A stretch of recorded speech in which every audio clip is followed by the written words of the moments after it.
You're listening to Potty Mouth Radio, the home of movies, music, television, and comedy. We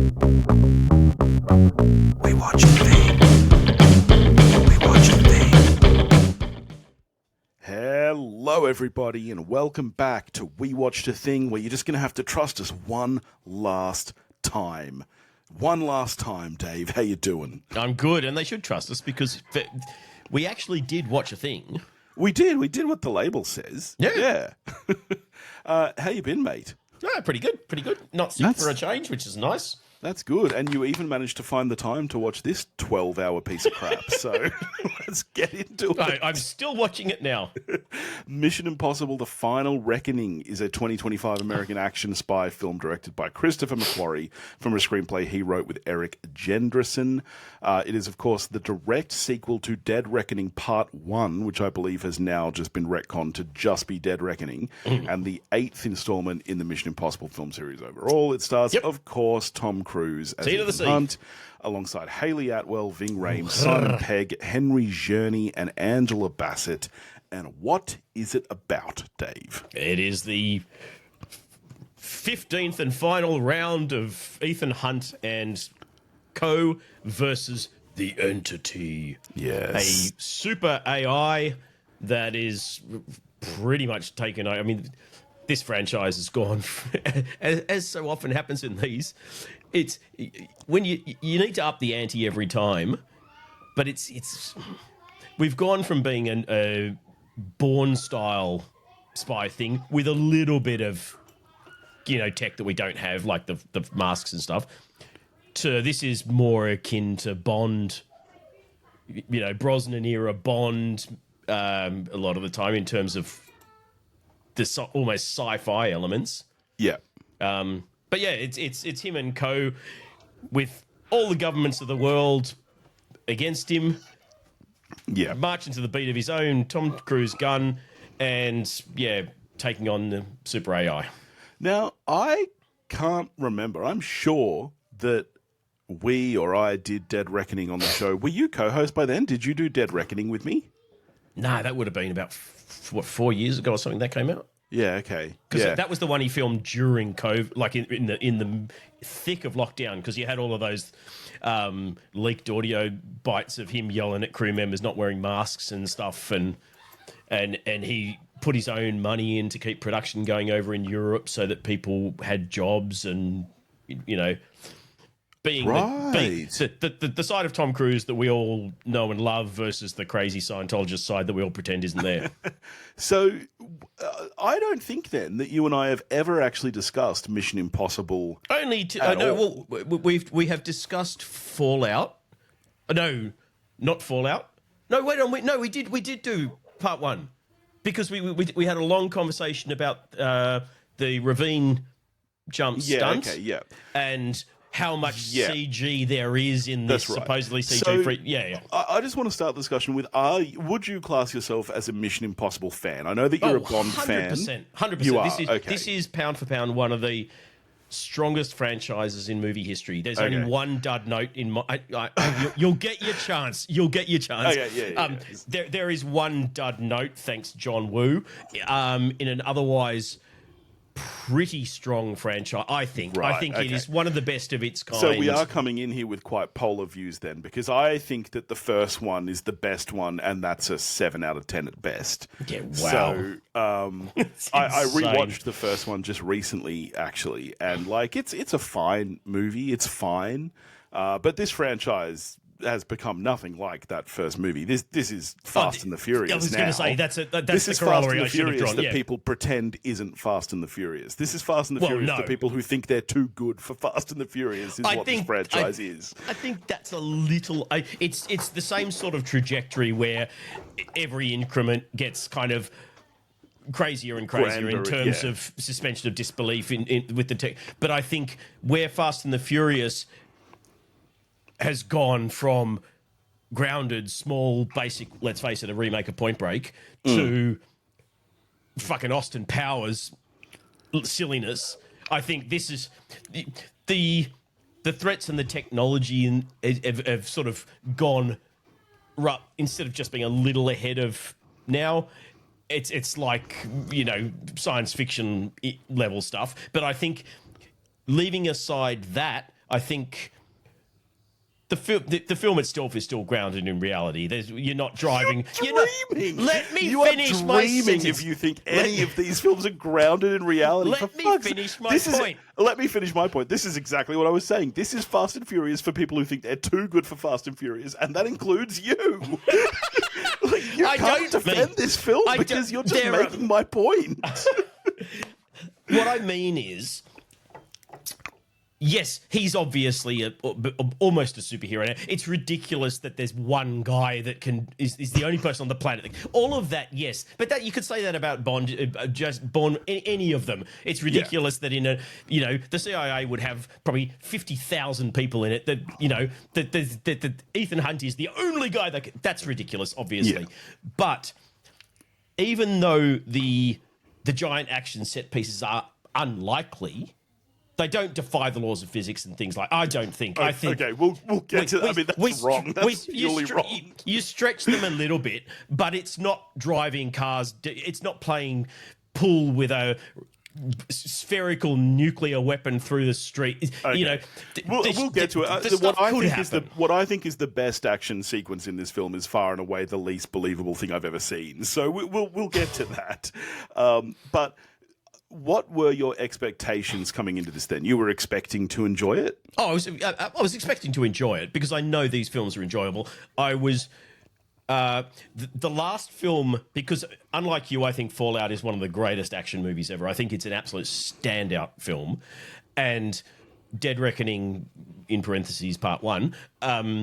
was a huge dud. I don't think it was a huge dud, but I think it unavoidably was a step down because...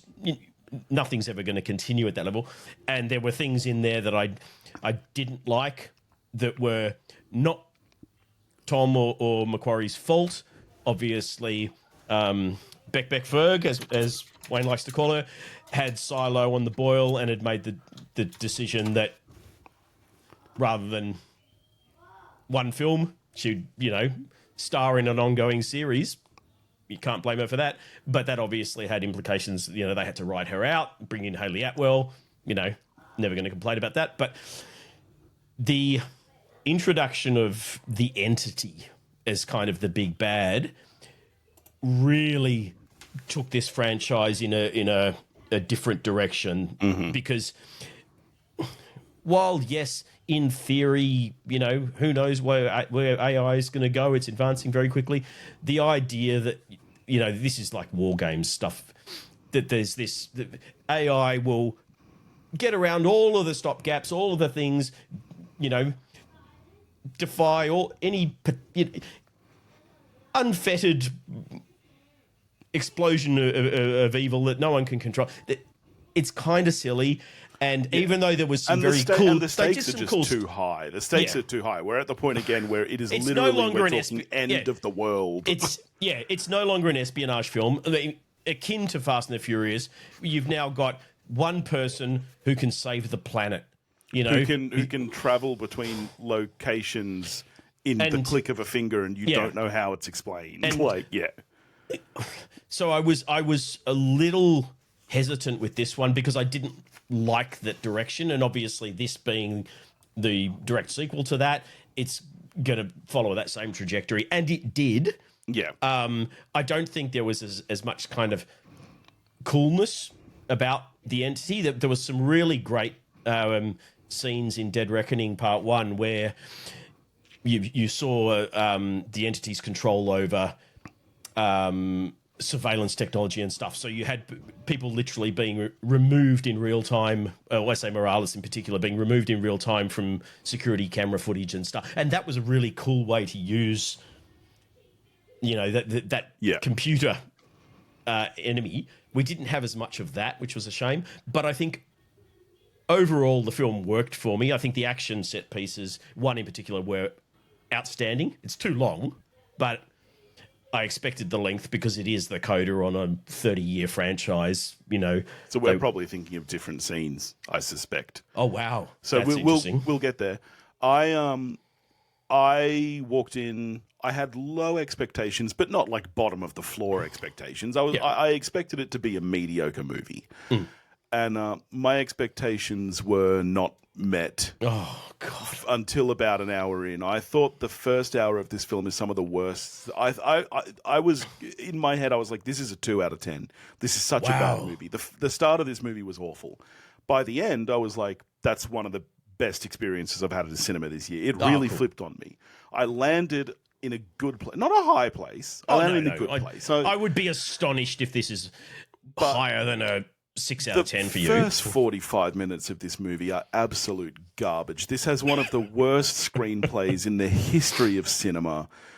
And the worst part of it is that because Dead Reckoning Part 1 was a flop, and there's no denying that, it was a box office flop. It barely scraped its budget back, and I have to be honest, this looks like it's heading in the same direction. Well, this has got to be up with like Cleopatra in adjusted dollars for most expensive film ever made. 300 to 400. Yeah. Yeah. Insane. And so far, it has. I mean, it came out It's the same doing day. well, but It's doing okay. I mean, it but came out the same day as Lilo It and needs to Stitch. do Avatar business to make the Yeah, budget back. it came out the same day as Lilo and Stitch, and so far it's made half the amount that has. So it's not like it's setting the world on fire. But the biggest problem is that because Dead Reckoning Part 1 was such a flop, the first 45 minutes of this film, the amount of flashbacks that are in this film, this is a 2-hour 40 film, which it doesn't need to be. I'm going to say 45 to 50 minutes of this film is made up of flashbacks, most of which are to the previous film. Like, there's a lot of just crap flashbacks to the whole rest of the franchise, which you kind of expect because it's the last one. They're trying to send everything off. But the amount of flashbacks to the previous film is out of this world ridiculous. When you have like a 15-minute sequence of the President of the United States explaining to Ethan Hunt what he's doing, there is literally like a 15-minute voiceover of him watching a video where she's like, "You have this key. You got this key from here and you did this and you did Can't this." argue with that. Because they have to explain the previous movie because they're expecting no one saw it. That's why they took part 2 off the cruciform title. key and all the rest. Yeah, they walk you through The that. screenplay of this movie multiple is times. garbage. It's absolute garbage. And it stays garbage the whole way. What won me over is there are some good action sequences. I like Simon Pegg. The things that won me over are not things that should be winning you over about a movie like this, is basically my point. I liked it by the end, which surprised me. I hate it. The first hour of this movie, I honestly was sitting on like a 2. I'm guessing you felt different to that, but you can understand where I'm coming from. It absolutely, the last 45, 50 minutes of this is the strongest part of this film by far. Yeah, see, I disagree. Okay.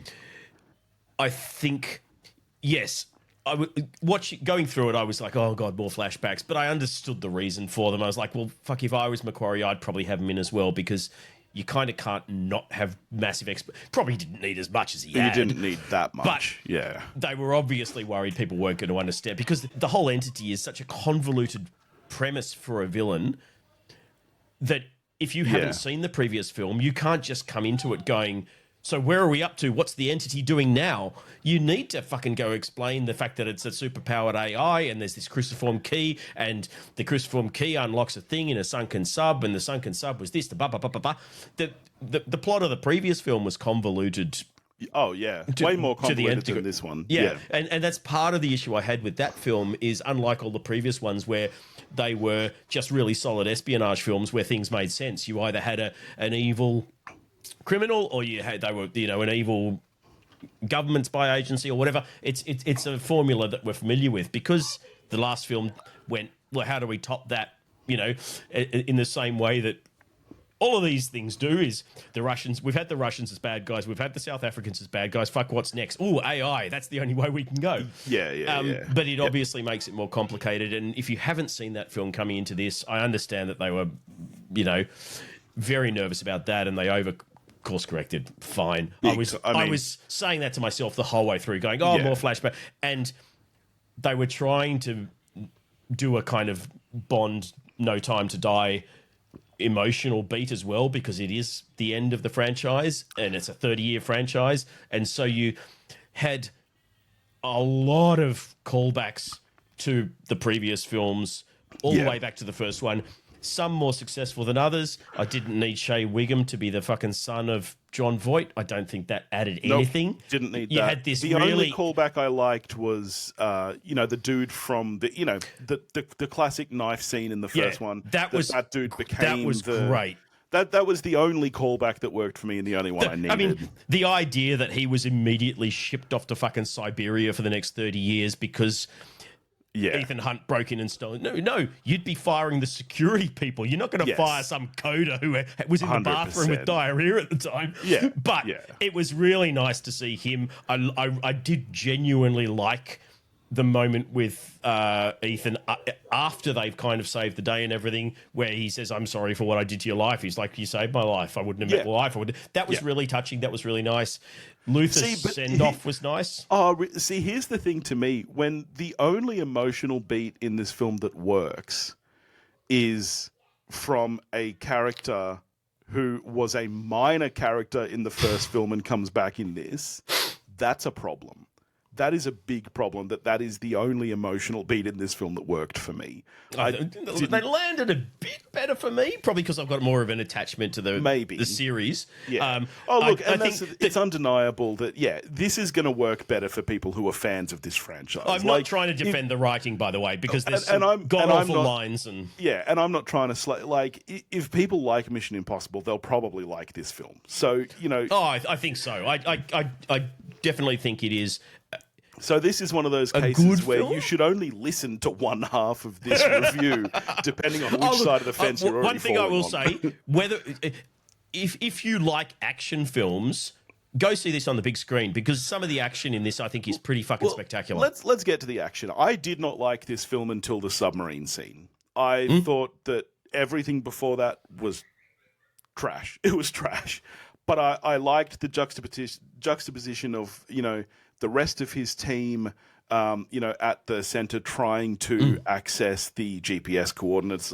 I liked all that action there with the Russian and, Haley Atwell escaping with the Eskimo lady. That was all good. I liked Tom Cruise on the sub. To me, the submarine is far and away the best sequence in this film. There's really only two action sets in this film, really. There's a lot of unnecessary running. Plane. There are scenes of him running because running does not action make, though. Well, and the thing that annoyed me a little bit is he always runs. We've known that since day one. He loves to run, and usually it works. And you're just sitting there going, "Fuck, he's older than me. Look how fit the cunt is." In this, he runs when time is of the essence and he's trying to catch someone, and he could just as easily steal a car or something. Yeah. Why he's running across that long fucking bridge... Yes. To try and save Luther. Yes. I mean, Jesus Christ. I don't care how fast he is. That's like a 10-minute fucking sprint. Yeah. Steal we get a car. Scene You're there. trying to save your guy. Yeah. Then we get him running away from the explosion with Luther. There's lots of running, but I would say there's only two action sequences in the film, which is the submarine and the plane at the end. I mean, put them together, and that's about 90 minutes of action. They're long action scenes. To me, the submarine sequence is far and away the best sequence in this film. It's the only one that really has any kind of tension to it. It also lacks any believability. You talk about the laws of physics. As soon as he's getting out of that sub and he just takes the fucking suit off and still swims to the top, he's deep fucking down, and somehow he's able to swim. He gets the bends. That dude is fucking dead, Dave. He is dead. He is dead. That is dead parrot. The implication is the parrot is dead when he gets to the surface. They said that initially. They said you won't survive because they're in the Arctic. The sub-zero temperatures will slow everything down, and will be able to revive you. And you've taken the suits. Change the he didn't wear the fucking suit. No, but he acclimatized his body with it. The idea was that he was on the treadmill with the mask on, and that was pumping a nitrogen whatever mix it through to prep him. The fact that he took the suit off didn't change the fact that he changed his blood. If you're being consistent with the science in inverted commas. Yeah, I just don't know how you can defend this against films like Fast and Furious with a scene like that. Because they create the consistent internal reality. Introduce the science. It's science we probably don't fucking have, but they introduce it, they explain it, and they're consistent within the story to it. Fast and the Furious doesn't even pretend to do that. It's just fucking full-on fantasy science fiction. I would compare this with that ludicrous bullshit in Meg 2, where Jason Statham expels air from his nasal cavity so that he can withstand blood. That was fucking garbage, because nothing they said made it okay that he could do that and not explode and fucking die. Yeah, see, that's the way I feel about this. I don't think they invented a science for the film, which is fine. They invented a magic suit, but then he wasn't wearing the suit. The suit was meant to help him on his ascension as well, not just his descent. Which is why he fucking barely made it. But he was going to barely make it anyway. They already said even with the suit, you are going to get the bends. Like, they said all this to him. Oh, yeah. And then he did it all without the suit anyway. I'm not saying there's not some suspension of disbelief. I'm saying they do a better job of maintaining internal consistency with their logic than those other films. But to me, the subsequence was... And look, maybe it's just because I'm a bit of a, you know... I have a soft spot for the ocean. Sphere is one of my favorite movies. But to me, that was easily the best sequence in the film. I mean, did you not like the big finale? It was fine. Here's my thing about the plane. The plane is only an interesting scene to watch if you, as an audience member, know that it's a physical stunt. And that's where I'm getting sick of Mission Impossible and Tom Cruise, is that if you went into this movie blind and just watched it, that sequence is not as good as action movies in some other films. It's that little thing in the back of your head going, oh, wow, he's really hanging onto that plane, that makes that an interesting scene to watch. You think? 100%. And once again, as we spoke about with, the jump in the last film, he did that jump. He did that jump with a whole bunch of ropes on and stuff that were edited out, and the entire landscape in that sequence is CG'd, so it's not a practical shot. It's the same. The actor who's flying the plane is not really flying the plane. If you look at the behind the scenes, there's a dude in a green suit. Like, there is still. It's not like these are fully practical shots. Oh, no, I'm not trying to downplay what Tom Cruise did. I don't think anyone believes they do these without a million safety precautions and harnesses and all of that. I think. But my thing is, so then what's the point? Like, what's the point? And that's what I'm saying. The point is so that you watch the film with that knowledge in mind, and it instantly makes that scene better for you. I don't think the scene is shot great. I don't think it's edited great. I don't think it's any better than most other action sequences in films, but I think they're playing a trick on you, and the trick is that you have that knowledge while you watch the scene, and that makes you appreciate it more. And that's my beef with that scene.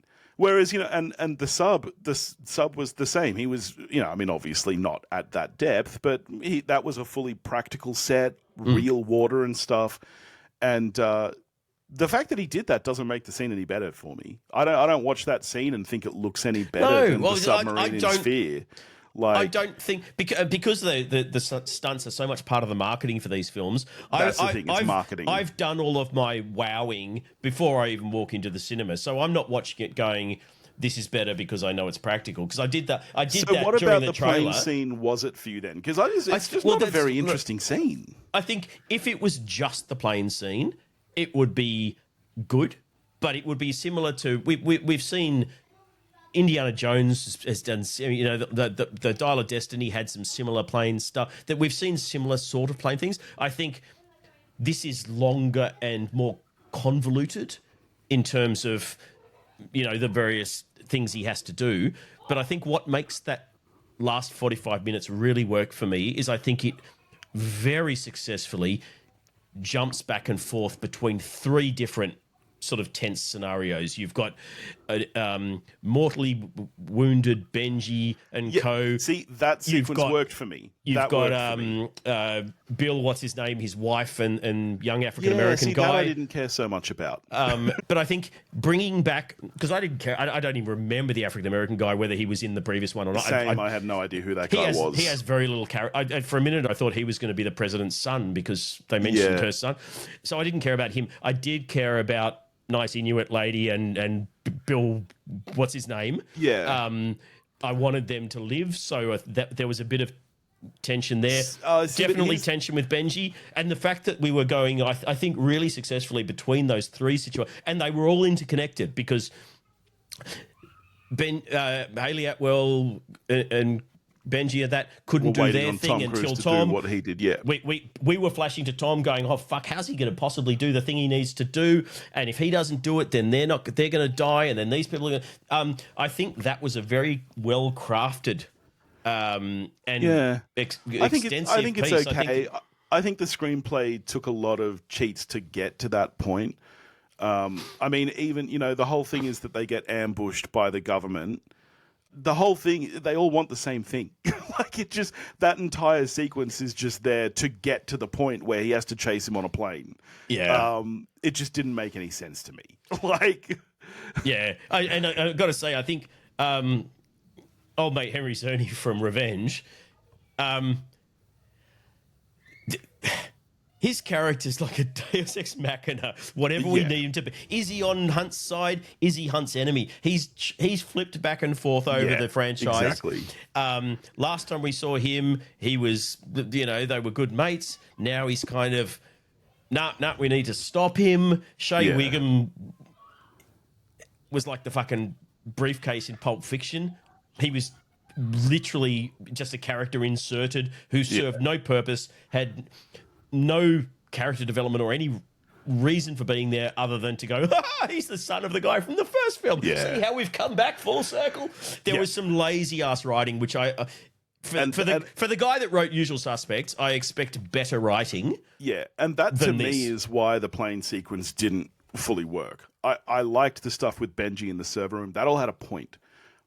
The plane didn't. And that's my issue with, as I was saying, the stunts. The whole point of doing the practical stunts. He said, I've got a plane. In fact, I've got two. Yeah. Foreshadowing. The whole point of doing that sequence practically, like I said, I think is to trick the viewer. I have to ask, I know that you finally started watching The Rehearsal, Nathan Fielder's new show. Okay. I'm interested to see how this is going to relate. Have you finished this season yet? No. Okay. I got sick and then I forgot to go back to it. Okay. I've watched, I think, about 5. And I should tell viewers, if like me and all right-thinking people, you think Nathan Fielder is one of the most annoying fucking people on the planet, this series is actually very, very good. And he is not annoying, and it is a genuinely fascinating show. Season 2. It's extremely fascinating. So let me say this. I don't want to ruin anything for you, but I do think that this is an important discussion to have. Mm-hmm. And I know that you're not, you're enjoying The Rehearsal, you're not fully invested. So hopefully this isn't going to ruin anything for you. If anyone hasn't finished The Rehearsal yet, which seems unlikely because everyone who's watching this show is going on about how incredible the finale was. So I think if you haven't seen the finale yet, skip ahead a little bit. Dave, it's revealed in the finale that Nathan spent the last 2 years getting his pilot's license. Not only that, he has worked all the way up to his commercial pilot's license, flying a 737. Travolta style-y.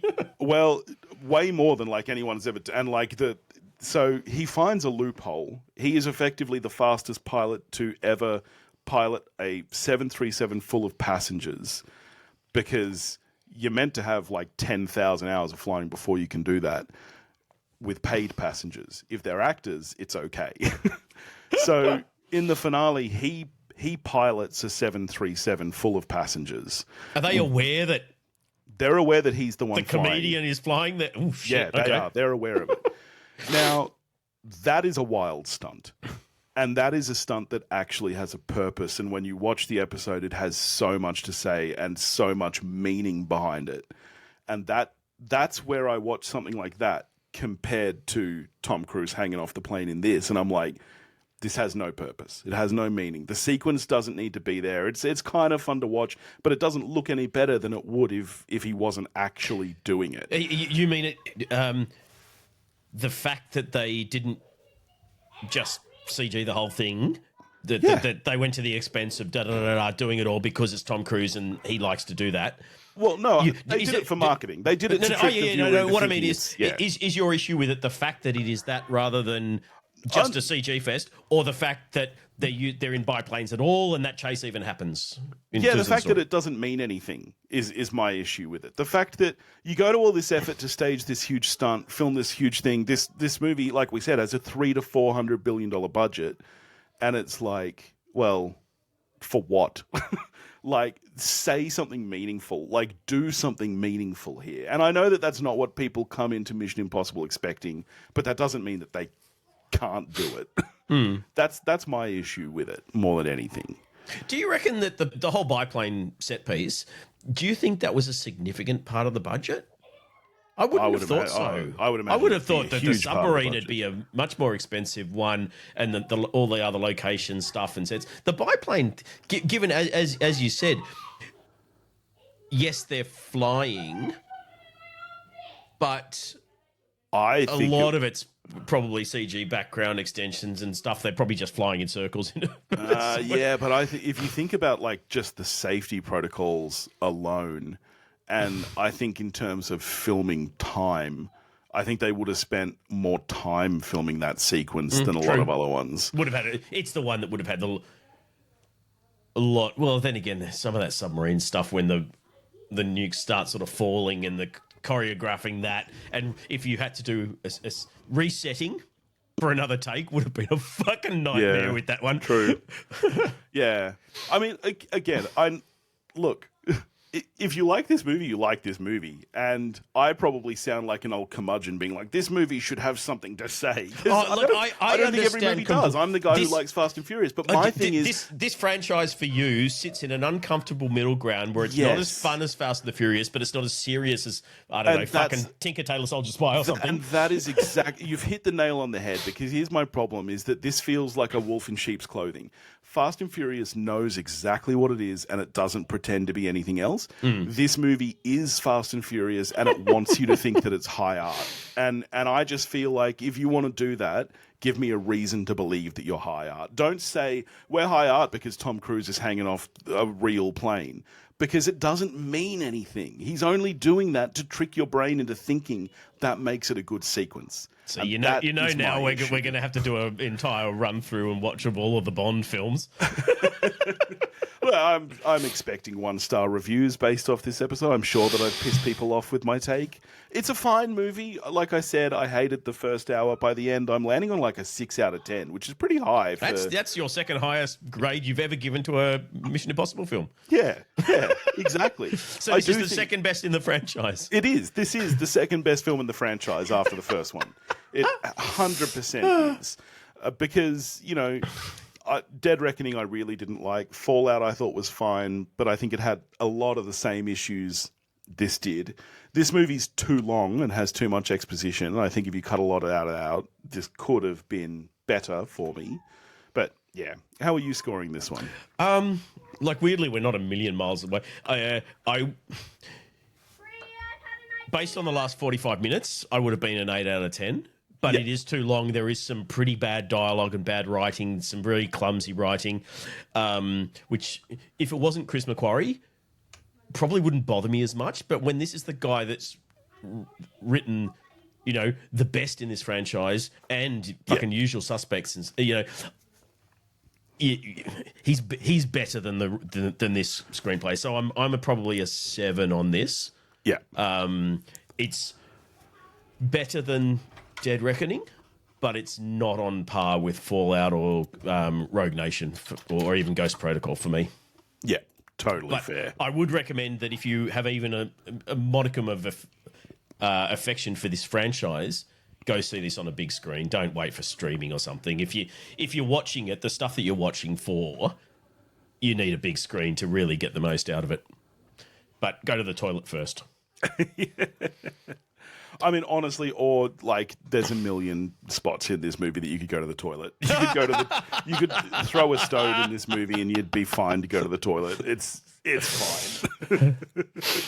All right, next. One thing before we wrap, as a public service announcement, I'm going to do a short, well, not even a mini review. I'm just going to do a short warning to people who may look at a cast list that includes the likes of Natalie Portman, John Krasinski, and the like, and Guy Ritchie directing, and think, oh, that's probably a good time. The Fountain of Youth is not a good time. That is a god awful piece of shit. It's the entire plot of this is a absolute retread of stuff we've seen a million times before in Indiana Jones, in National Treasure. I thought we were done talking Dora. about Final Reckoning.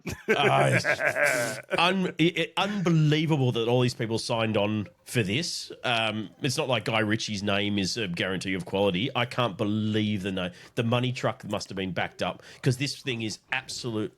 It's only a hair's breadth better than Tomb Raider Cradle of Life, which is one of the worst pieces of shit ever. This is Jungle Cruise. This is all of the worst things about big budget streaming action adventure fare. Don't waste your time. It's fucking terrible. Okay. All right. Well, next week, how are you feeling about some Wes Anderson in our eyeballs? Are we not getting 28 years later this week? No? No, I don't think so. Fuck. I think maybe on Thursday, Ballerina comes out. Oh, that's not Wes Anderson. You told. I was assuming there was nothing to watch. Well, are we going to record on Wednesday though? Oh, I don't know. I'm trying to find excuses. What fucking Wes Anderson movie is there? Well, he's got a new movie coming out, The Phoenician Scheme, starring Benicio del Toro. I mean, as always with the Wes Anderson cast, wow, it's huge. Michael Cera, Tom Hanks, Bryan Cranston, Jeffrey Wright, Scarlett Johansson. Fuck. If you're not keen, I'll see if our good friend Julio from the Contrarians can join me for it. Because they recently did an episode on Tommy Boy, and I was very, very glad that he was not extremely negative. Co-host of his, Alex, loves Tommy Boy, probably even more than I do from the sound of it. Julio said after watching he was like a 2.5, but after discussing he moved up to like a 3.5. Well, that's where I am on it. Alex, I understand loving it. Alex loves American wrestling, so his gauge on entertainment is not in sync with my own. So maybe no slight on Alex, he's a lovely fellow. So maybe we should see if Julio can join us, because I don't think I've ever spoken about a Wes Anderson film without Julio. So if I can manage to get to it and I have a free like a voucher or something to see it for free, I'll do it. I'm not going to spend human dollars on it, but I will spend human dollars on Ballerina. So we can do Ballerina the week after. That's for sure. All right, fine. Yeah. Okay. All right. In the meantime, if you want to get in touch with us, you can do that at pottymouthradio.com or pottymouthradio@gmail.com. Go and join the Facebook listener community, and we'll catch you next week. We will indeed. Cheerio.